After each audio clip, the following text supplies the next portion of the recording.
Welcome back to Ideas to Inspire Ideas, the show that's only true purpose is to be used by others. As am I. Which is really depressing. I'm not going to say in the last episode because things change all the time, but the previously recorded episode was the philosophy game. Despite being thought of first, this episode is kind of residual philosophy thinking. It isn't one particular project, just lots of little thoughts and feelings on a particular theme that I've had for a long time. The idea of destiny, fate, prophecy, predetermined life kind of thing. I do understand that everybody comes into a trope at different times in their life. I've been studying media for a very long time, so I notice the cliches better than my wife does, who is a nerd but doesn't give as much of a crap. And our son just doesn't care because he doesn't have the pool of knowledge that either of us do. So his first time with all of these elements are going to be a lot more accepting than me watching them for the 100th time. Having said that, whenever a prophecy is mentioned or destiny comes into play, I roll my eyes loud enough to annoy everyone. There are a couple of examples that I like that twist this idea. One that I don't really want to mention because of recent developments with the creators. The more I talk about it, the more attention it gets. Without bringing too many examples in, I like a story that admits the existence of the prophecy that everyone cares about is exactly what caused all the events to happen.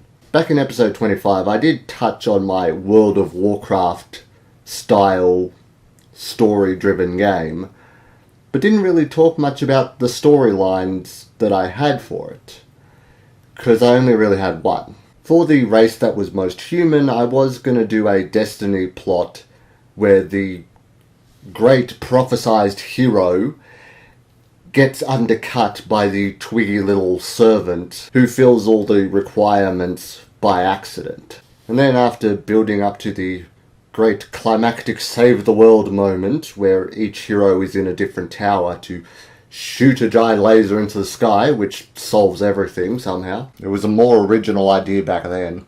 The surprise twist that the disgraced hero comes in at the last moment to sabotage things was going to be a big suspenseful moment. After everything's set up and ready, he jumps out of the shadows, tackles the servant, and leaves all the other heroes to wonder what the hell's going on, until the servant convinces the hero to let him do it.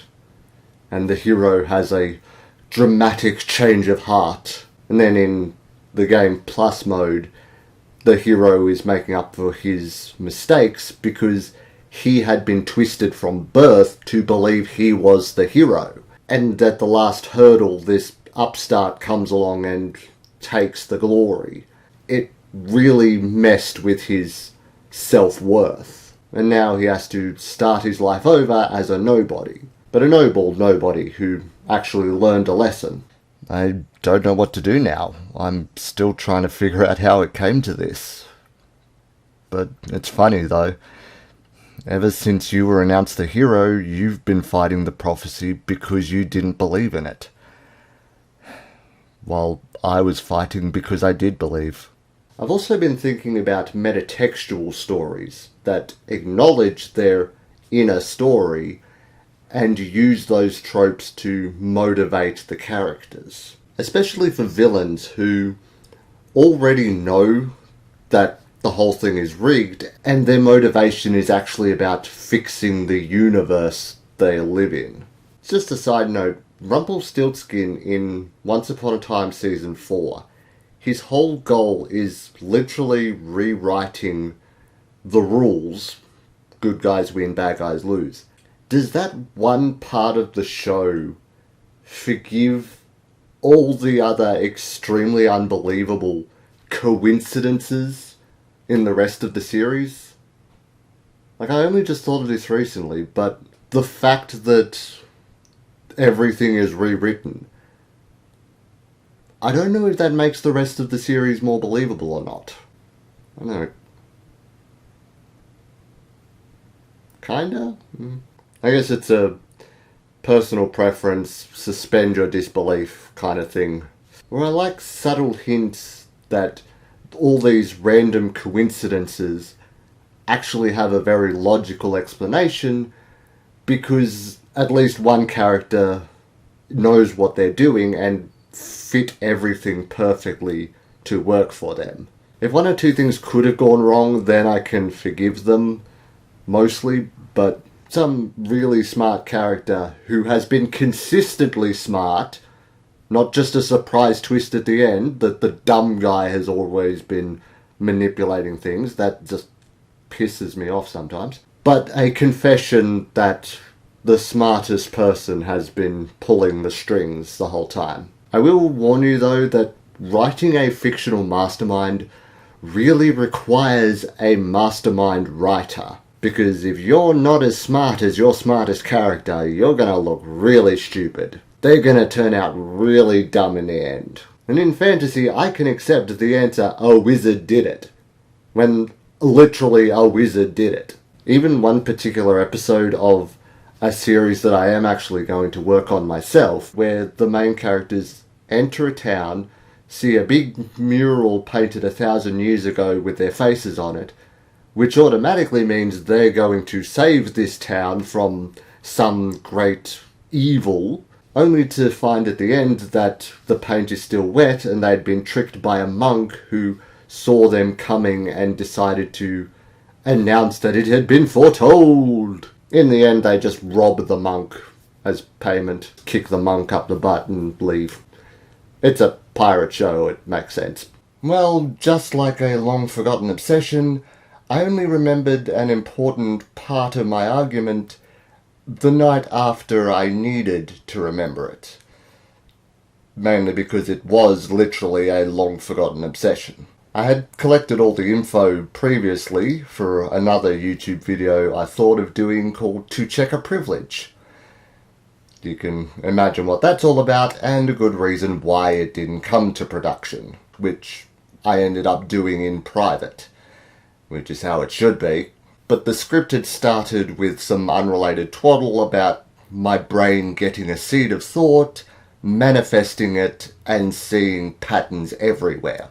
A couple of obsessions did go public on this very channel, and I don't recommend going back to them. One example I mentioned was when it happened to the concept of genetics predetermining a person's fate, and how that relates to destiny narratives and human psychology and the downside of fate. And it was a big month. It was one article, 2 videos, and my mind just blew open. Essentially the origins of this very video, 7 years in the making. 8 years at maybe. It's 2021. All those buzzwords have become a shorthand for lazy writing and shortcuts. Mostly in Hollywood movies, but the fact that I can see all of these tropes over and over again, even subtle changes in a movie, I enjoy. And it just bums me out when there isn't more subversion. There's enough media out there in the world. Why can't I find more that change things up? Give me something different. Yeah, the further away from Hollywood you get, the more diversity you find, but the harder it is to find things, because it's not frickin' everywhere, because Hollywood shoves it in your face. At the end of the day, that's exactly why I stick to YouTube.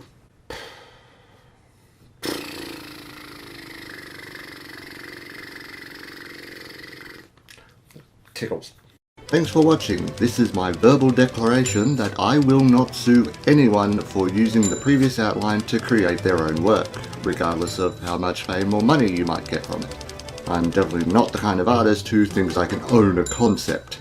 However, I would like to see what comes out of this video just for comparison and curiosity. If you do make something or find an existing piece that's similar, please let me know through Twitter or Facebook or email, and I'll happily check it out. And if you want to see the ideas I am working on for myself, please visit my Patreon page for samples and previews, no payment required. Happy creating, Bard Riley out!